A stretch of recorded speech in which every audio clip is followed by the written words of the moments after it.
Waxateria. Bro, listen, let's start it out like this. On 1 to 10, I just want you to start rating this fucking cheese here. What is this? 1 to 10. What are you giving this? Light string cheese. That's a 10. That's a 10? Okay. Mm-hmm.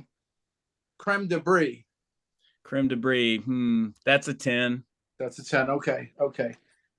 Now this is the pecorino romano that like Italians pay like $30 for this thing full. What would you rate this as, man? That's a 13 because that's my favorite. That's a 13. He did it with that, bro. And Joe, Joe has it in an old school jar. Like, that's legendary. Oh, forget it. Like I love that that's in a jar. Oh, Swiss. I am the Sultan of Swiss, so that's another 10. You may notice a theme. I love all cheeses. The American cheese. What are we doing with this? Oh yeah. That's of course a 10, obviously. But here's the thing. The American cheese, it's one of my nicknames, and I do the American cheese or the say cheese elbow as an ode to one of my favorites of all time, the great himself, Dusty Rhodes. Right. So American cheese, I'll usually intro a video with I'm the Gorgonzola rock and roller, I'm the Sultan of Swiss, I'm the amazing Asiago, the American cheese, baby. Hit him with the elbow. Love it. Like that. By the way, I really love that you had that pecorino in a jar. Yeah. The first time I had pecorino was when I was in Italy, and they put it on some gnocchi, like some really hot steaming gnocchi, and it just melted right there on the spot, dude. Nothing like it. It's incredible, bro. Nothing like amazing. Loving that. What is your take on your card? I mean, to me, it's one of my favorite cards in the set. And I'm not just saying that. I told Joe all the time that when we first did this, the colors, it just pops. Like, what was your initial take when you first saw the card? I absolutely love it. And I'm not just blowing smoke because I'm on here with you guys, but one of my best friends in the world, Isaiah Reyes, who runs iRez Photography, shout out iRez Photography. He does a lot of really good promo pics, and a lot of his stuff, especially in the Florida area, winds up on various posters and flyers and your promo pictures. He's one of the guys to go to, not to, say anything about any of the other guys. There's a lot of really great photographers in Florida. But that photo was particularly one of my favorite photos because we had a lot of fun shooting that. And in addition, I had 3 belts at the time. Now I just currently have just the one, but it was fun to carry 3 straps in a photo. And it was a photo like we're really jovial, we're playing around, we're laughing. And Isaiah says, give me everything. Give me your big roar. And I'm like, I'm not giving you a roar. And then he said something funny and made me laugh. And that right there, it looks like I'm really intense and I've got the glasses on, but I'm laughing hysterically. And when I laugh, I project involuntarily. He definitely caught the moment, though. I mean, he really caught the moment right there because it's just such a great shot. I'm definitely happy that we used that shot because definitely one of the faves of the set. Yeah, man, that's awesome to have you in the set. And me and Joe also appreciate your whole shtick, so to speak. Like, for me and Joe, wrestling is like 80% entertainment. So if the person's not making me laugh, honestly, it doesn't matter. So shout out to you for doing that and being part of because those are the wrestlers that make it. Those are the wrestlers that people are like, all right, I remember that guy. He made me laugh. That guy's hilarious, So that's cool, man. It's you entertain me when I see your promos and stuff. I'm like, I'm so glad this dude's in the set. Thank you. And also shout out to Mike Orlando because I know he hooked you up. And Mike Orlando, this is one of the cards that came back from CGC, which is really awesome because, man, I talked to Joe about this, man. I believe in Mike Orlando, man. That dude is a beast. It's just a matter of time with him, and I'm glad I think he's doing an NWA debut, I believe, Saturday in Florida, which is awesome. Hey, what's funny about that is I am also making an NWA debut on Saturday, and I'm in a triple threat match, and one of my opponents is going to be Mike Orlando. What? Oh, wow.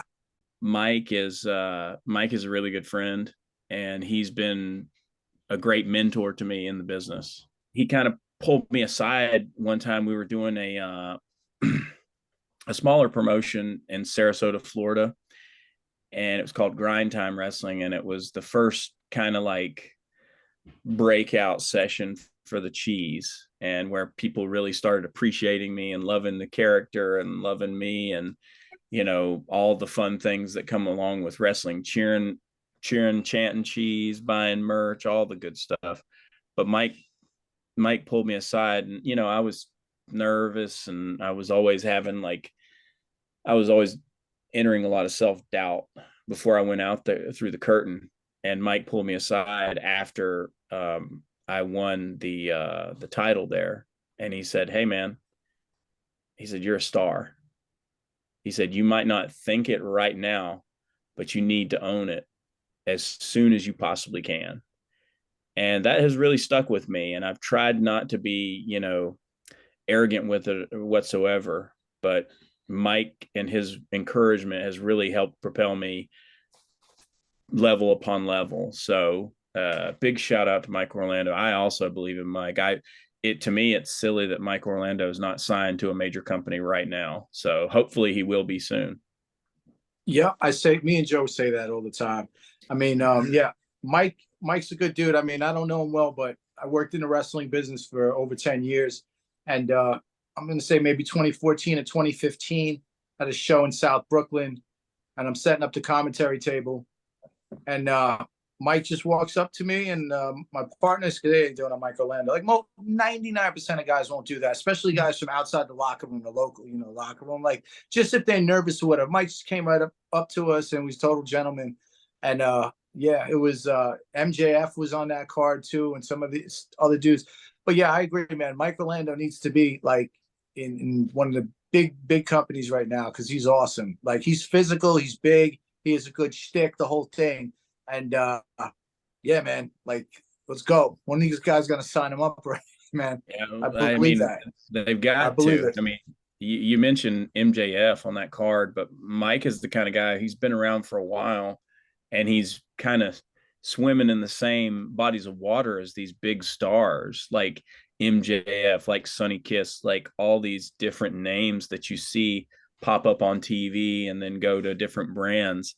Mike's been right there with him, and honestly, it's just only a matter of time until somebody snatches him up and does the right thing with him, because the Green Machine is really something that people believe in. Not less than a week ago, this past weekend, we worked at a promotion down here in the St. Pete area of Florida called Pride of Wrestling, and Mike is the champion there.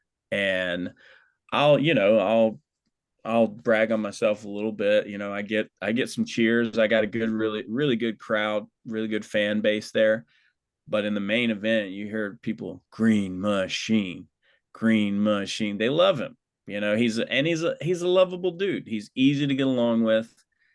Like I said, I'll gush about Mike Orlando. He'll probably be like, "Dude, don't do that. It's your time to shine. Talk about yourself," because he always does that to me. But I just got to say, I can't say enough good things about how good Mike Orlando personally has been to me. Well, it's really cool, because Joe sent me the flyer about that show, and now finding out that you're on it makes it even cooler. So I'm happy we heard that on the show. That's pretty cool. I'm glad to break it with you guys. I am so excited. Like I did a little video package. Here, the kind of behind the scenes is, my nephew, me and my sister and brother, we all look very similar because we're brothers and sisters. But my nephew looks a lot like me whenever I was a boy. And so I did this whole video of him going to our grandparents' house. Nobody lives there now. It's my house, belonging to me. But how I got into wrestling is, as a small boy, I would walk, we lived out in the woods in North Florida. I would walk from my parents' house to my grandparents' house, and we would always, my mom would walk me down there because I was scared and didn't want to go by myself. But as soon as she got down there, she went back home And I just sat around with my grandparents and we watched NWA until it finally just kind of went to WCW. And so in that promo package reel, I had my nephew and he was walking down there, and then all of a sudden it cuts to the very last thing and you hear the NWA theme from 1987 to 1990, and then he's holding a piece of cheese. And so like I popped myself with that one. Like it was a lot of fun to film. You know, my sister is really artistic, and so she helped me out big time with that. But that's how much it means to me, because the very first wrestling, I know it's a different era, a different iteration of NWA. It's Billy Corgan era. There's a lot of things going on with them. But the very first wrestling I watched as a little kid was NWA. So it really, to me, it means a lot to me, because I didn't plan, and I've told a few podcasts this, not very many, but I planned and did all the training that I went through and everything. I got trained by Jay Lethal in Tampa, and I went through everything, and I was only going to do one match because I wanted to prove it to myself, and I wanted to prove it to my grandparents, you know, like, hey, I actually did this. This is something I've always wanted. I did it for me. I did it for you guys. You know, you're always in my heart, all that kind of gushy stuff.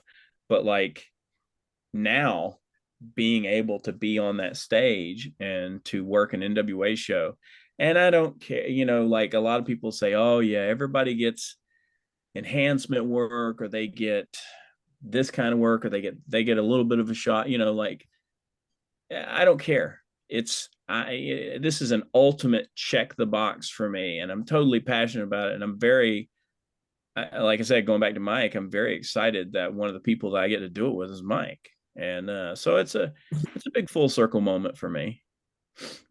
That's awesome. Me and Joe have the highest respect for NWA as an institution, as a governing body, an umbrella organization. Even at the time, it wasn't the most powerful thing when you think about it. It was like a gentleman's agreement.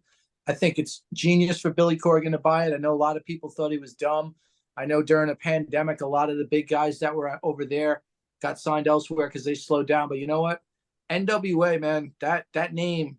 I wanted to ask you, who were the guys that you first watched growing up in NWA? Who were the main guys that, like, you know, the guys that really inspired you to do it? Sting and Dusty Rhodes, and of course Ric Flair. But Sting was, you know, I talk about my grandparents, how I always watched wrestling with them. And my grandfather, he was a coal miner. He was a World War II veteran. He was a badass, you know. He was a good man with a good heart, and he was a mechanic. He was all these different things. But you know, so I looked up to him, full stop. But his favorite was Sting, and he loved Sting. Like he would always talk. And you know, when kids my age were watching, of course it was the Hulk Hogan era and the Macho Mans and all that, and all the big colorful guys. That was all well and good, and nothing against those guys, but I didn't care nearly as much about them as I cared about Sting. So Sting, it was Hulk Hogan that you would kind of pop in and out, but mainly that NWA, because we would catch that feed from an antenna. You know, we lived back in the woods, so we were getting what we could get on antenna. So we would catch the NWA, and it was, like I said, it was Sting and Dusty Rhodes mainly, and then of course Ric Flair. Very, very cool, man. Very cool. And like, to finish it off, what do you have to say to the people who may face you in the ring, or to the wrestling world going forward at this point, man? That's a loaded question, but I've got loaded answers. You know, whenever I go into a new year, like I said, I originally only planned on having one match, and the stakes kept getting higher and higher. And you know, I had a goal earlier this year to work in 3 different states. I technically did that, but I don't count Florida because I work all over Florida. So I worked in Georgia and I worked in Texas. So next year, I'd like to surpass that. I'd like to work in 4 different states other than Florida in 2024. I'd like to get my name out there some more. I'm hoping that NWA will do this. I worked for an amazing, you want to talk about entertaining and funny and just relatable to the modern crowd. The promotion I worked for in Texas was called Slam Portal. That, he's become a really good friend of mine in the business, Luigi Primo, the pizza guy. He was down there. And so I went over there and, went to check it out, and I worked, and it was a fun time. And that was a really fantastic time. And that opened me up to that Texas crowd. So I got a little taste. So now I kind of want to go back to Texas. I want to go to Washington State. I want to go up to New York. I went to Fest and I met a guy that I'd seen online called the Candyman. You guys heard of the Candyman? I've heard the name. Yeah. He's awesome. And I met him in person at Fest. He's a really good dude. He works up in New York. I just want to get my name out there, and not necessarily because I'm seeking a contract or seeking fame or seeking whatever. I just want to spread the good word of cheese and just, kind of, I don't know, build a legacy. Cause I've built a legacy in Florida, and I'm thankful for that. Florida it's very competitive down here. There's a lot of wrestlers. There's a lot of promotions. There's a lot to do. It's a great place to be for a lot of reasons. But I would really like to just kind of open up some doors, in some other places, so that I can also help some of these other guys that are in Florida, help them open up some other doors in some other places. So that's my spiel for 2024 is the cheese is coming. Love it. I got one question I have to ask. Yeah. If you could wrestle any wrestler now, who would it be, and any wrestler from the past?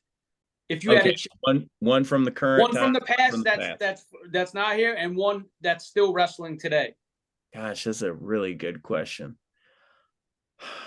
From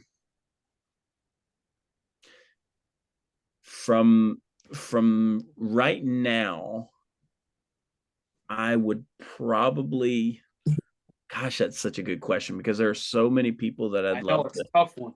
Get in the ring with. Like, I've got the past one, but I need to kind of talk through with you guys this current one. Like I said, I've worked with Luigi Primo. That was one of the big ones on my list. I think another one would be Effie. Effie is tearing up the scene.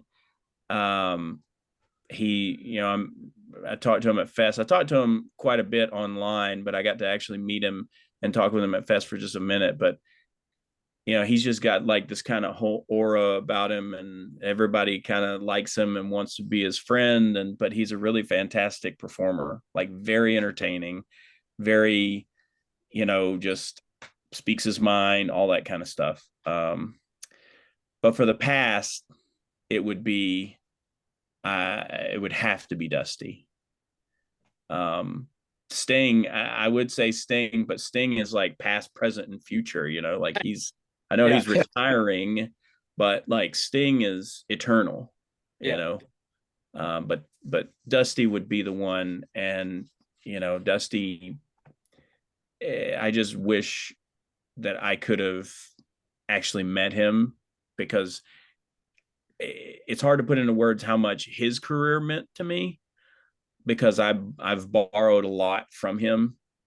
The swagger that I have going to the ring, the swagger that I have leaving the ring, the way I identify with the fans and interact with the fans, and just the way he moved in the ring. I kind of attribute all that to Dusty. That's awesome. That's great stuff. Yeah, Dusty was very unique, one of a kind. Absolutely. In a great way. There's no way someone could, there's no way it'll ever be another Dusty. Put it that way. Never. Man. Well, yo, man, thank you so much for coming on. It's really been awesome to talk to you. I love that what you guys are doing. I think it's very important for guys like me on the indies. You know, you're trying to, like I said, I'm trying to get my name out there. It's so much easier if you have something tangible. 8x10s are cool, t-shirts are cool, hats are cool, all that kind of stuff is cool. But having a card, I mean, it seems like we're all kind of coming from the same era. Like if you guys collected sports cards and sports memorabilia back in the day or now, like I don't have the time to do it as much as I did now. But during the time that I was watching wrestling, I was like a baseball card freak. And so like I've never been a stats guy, but I could be like, I look through my Donruss Diamond Kings and all these different cards, and I'd pull out a card and I'd say, this was Barry Bonds batting average back in 1992 or whatever, you know, like stuff like that. But just to actually see myself on a card, especially one as beautiful as you guys made, and the picture that Isaiah took is like, it's perfect. I love it. I'm so thankful. Yeah, it's a bucket list moment, right? You know, Absolutely. a baseball card, growing up, just ever thinking to be on one, you know, and once you're there, it's like, man, that's cool. And that's great too for promotion. You have something that you have, like you said, you know, you can't ask for more than that. Yeah, absolutely. So you sent me the thing. We looked right away. You had this promo. You were like outside doing this. I was like, this kid's hilarious, bro. We got to get this. I sent the Joe. But yeah, no, that is awesome, man. It's an official thing. Sir, thank you so much. It's been a pleasure. And I'll be talking to you soon. I'll send you some mail soon. Thank you, gentlemen. I really appreciate it. And good luck against Orlando. Thank you, buddy. Waxateria!